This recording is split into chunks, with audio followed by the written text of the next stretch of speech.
So welcome back to another episode, and this is going to be a fun one for me to do. I've been looking forward to this because of a real life event that happened to me, triggered me into doing this, and not in a bad way.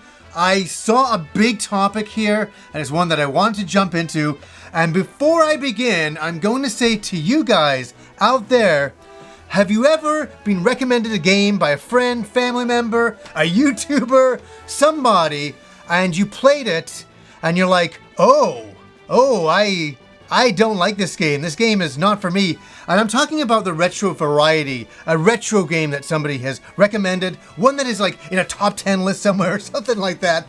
And you go and play it and you're like, no, I don't like this game. No, this game is not a 10 out of 10. It's not a classic to me personally.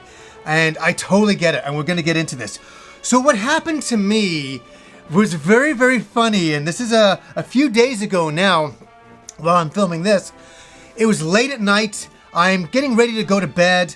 And I went on to Twitch. And as I've said, I'm not a big Twitch guy. But I go on there and I'm like, I just see so many people streaming things. And I'm like, oh, maybe I'll just watch somebody play a game or something like that for my last 10 minutes before I go to sleep. So I start going through all the games and all the, there's thousands of people on there. This is why this is so funny. And I click on this one particular user and playing an old game, Xenosaga 3 right here. A beloved game of mine and one that I put in many lists and said, you gotta play this game. It's really something.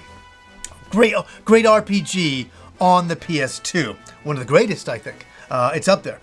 So I'm on two computers. I'm working on one and I'm watching stuff on another at times. And so I turn this guy on and he's playing Xenosaga 3 and I'm like, oh cool, it's neat to see this game. It's been a while. It's been a while since I played it. And so I'm on the other computer and the streamer's talking and he's like, and I can see he's getting a bit frustrated with the game at times and he's a little bit into it. And he's like, oh man, he's like, I can't believe this. I'm sitting there late at night in the darkness. He goes, I can't believe, the Happy Console Gamer recommended this game. And I'm sitting there, I'm like, what? And it was like, it was so funny. I mean, what a small world. And this is very interesting. There's a big topic has come from this for me. I tried to get into the chat, but it was like members only or something, so I couldn't do that. And that was unfortunate because I wanted to go and have, say something fun. And all that. Was I mad? Absolutely not. And we're going to get into this. But I was sitting there and all of a sudden I was like, I went into this strange place inside myself. I'm like, well, wait a second. Like, I really, really like this game. This game really means a lot to me and all of this. And this player who watches my show and kind of listens to my recommendations, he's playing the game and he doesn't like it. And it makes me feel really, really terrible. I feel really, really bad. In fact, I went up to Twitter after that. I was like, and I kind of explained the event that happened. And it was strange because I went to bed and I woke up the next morning and I was thinking about it. And I'm like, am I remembering Xenosaga 3 incorrectly? Am I remembering it wrong? Was it as good as I remember it to be? And this opened up a huge wormhole. And I'm going to say something. Was this guy right in his assessment of a game that I absolutely love? Yes, he's absolutely correct in his assessment. This is where the topic gets interesting, and you guys can chime in the comments below. For me, Xenosaga 3, when it came out, it was the cream of the crop of RPGs on the PS2. It was the final one in the Xenosaga series at that point, and it was the best in all three games. And I love the mecha action, I loved all of that stuff. Is it nostalgia? I started to think so. I was like, maybe it's nostalgia. I went and I started to play this game. And luckily, my save is still there from all those years ago. So I picked up right near the end of the game and I started to play it. And I started to remember back. And the play mechanics, the mechas, the action, the world environments, characters. And I was like, oh my God, no. I absolutely love this game, and yes, I stand behind my assessment of Xenosaga 3. But here's the thing. This game came out, in the, I think 2006, 2007. At that time, it was an unbelievable game.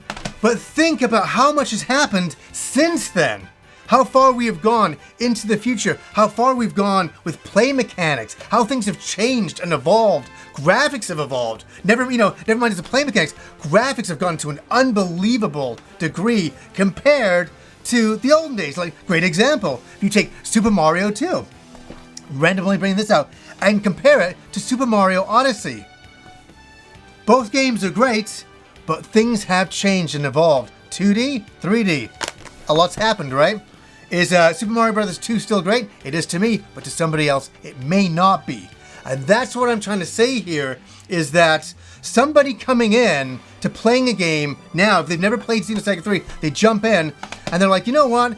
This game is frustrating me, it's annoying, it's all of these things. All of their points are correct, right? I think what it is sometimes, and this is a lot to ask of anybody, it's a lot to ask of anybody, coming in saying, hey, play this old game, it's really good. They go in, they almost have to get in a mindset of what it was like to be in that playing field of back then. You almost have to kind of empty your mind of all the modern stuff and go back. And that's what's really difficult to do. It's difficult to do for a lot of people.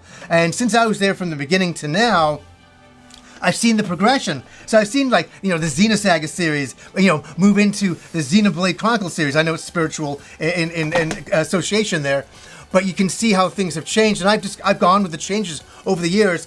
But to go back in time, I mean, you have to put your head into that space. You really, really do. And it's incredible where his assessment of the game was correct. This is how he felt. And he's playing it, and it's annoying, and it's not like the bit he was probably at, not for him. But it's a game from many, many, many years ago, and a lot has changed since then. Now, I have something fun here. In 2007, I had another YouTube channel. It's no longer around. Back then, copyright, I think I put up a copyrighted song, my whole channel got taken down. I didn't know, it was the old days of the old west in the internet times, so I didn't know. So I had a bunch of videos that I was making, and I put up, and this is a legendary video. And I'll be blown away if any of you even saw this video back in the day. 2007 on YouTube. And it's perfectly fitting for this topic. I had to go look it up on an old hard drive, drag it on. I'm like, it still exists after this many years. It explains things so well of reality versus expectations. Really, this old video I did. So back in the day, there was Xenosaga 1 to 3, and me and my friend were sitting around one day bored, and we're like, hey, we came up with this idea, and we're like, why didn't we go and film this thing and put it on the internet and just see what happens? And just for this, we were trolls, really, and all of that. So I am going to show you this video, and this video at the time, back in 2007, it was a big deal. It reached, I think it was about 30,000 views, which was a lot back then. So I remember going away and coming back like a week later, because I didn't check every day or anything like that, and the video had blown up, and people were mad. The one thing I remember, people were losing their minds, and that's exactly what I wanted to have happen. So I'm just going to play the video, then I'll explain it. So here it is.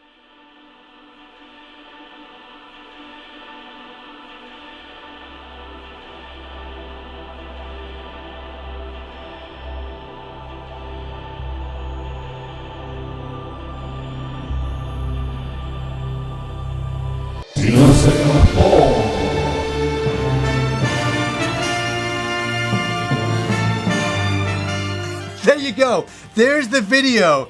Xenosaga 4, a game that never ever existed, and I wanted to troll that. It said, I remember in the title it said Xenosaga 4, announcement or something. Oh my god. So everybody's like, oh my god, there's another Xenosaga? And then I do the big build up, and everybody's like, oh my god, millions of dollars, all the top directors in the world. It's so funny. It actually holds up quite well. And then all of a sudden, it's reality versus expectations that I'd set up as my friend, we do the zoom out and he's just wearing tinfoil and he goes, Xenosaga 4. Oh my god, I watched that video and I was still laughing at it all these years later. So It's a fun one, and it's a fun one that when I give recommendations from games from the past, unfortunately, sometimes I guess you have to put yourself in the headspace of the past. I think a lot of old arcade games that I recommend, people will play them and like, these are so simplistic. They're so simplistic, you know, side view beat 'em ups or something like that. They're so simple, and a lot has changed since then. But that at the time was the pinnacle of video games. And things were that good, and it was that good at the time. And am I happy the way video games have changed and gone better over the years? Totally. I love video gaming now more than I did even in the past. And I like it that I have all my games from the past and I have all my games from the future. I like all of my games from all those time periods, but I definitely understand reality versus expectations. How many of you out there have played an old game? Say you played Breath of the Wild, right? Like, God, this game's incredible. And then you're like, oh yeah, I'll go play the first Zelda, and you were disappointed? I can understand that. That's what the point of the video is. I totally get it. I totally get it. For me, I played this first. And so I played all the games through the years, but this has a very special place in my heart. Is it based on nostalgia? Yes, but I think it's also a very, very good game. Does it live up to Breath of the Wild? These things are the kinds of things you can debate forever and ever. I think they're both incredible in their own unique way and occupy a place in history, but it's up to the players. And are the players wrong for saying Zelda 1 isn't a great game? Boy, it's really old. Boy, it's hard to control, or really, the graphics are a little lacking. You're entitled to that opinion. That's what I'm here to say. And that night, I was a little rattled. I was like, oh no, I felt bad that I'd recommended a game and somebody hadn't liked it or hadn't lived up to their expectations. And they had every right to feel that way.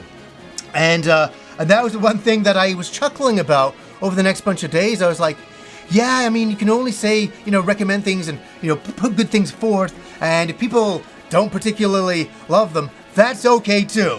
That's okay too. And don't beat yourself up about it and all of that. And don't stop recommending things to your friends.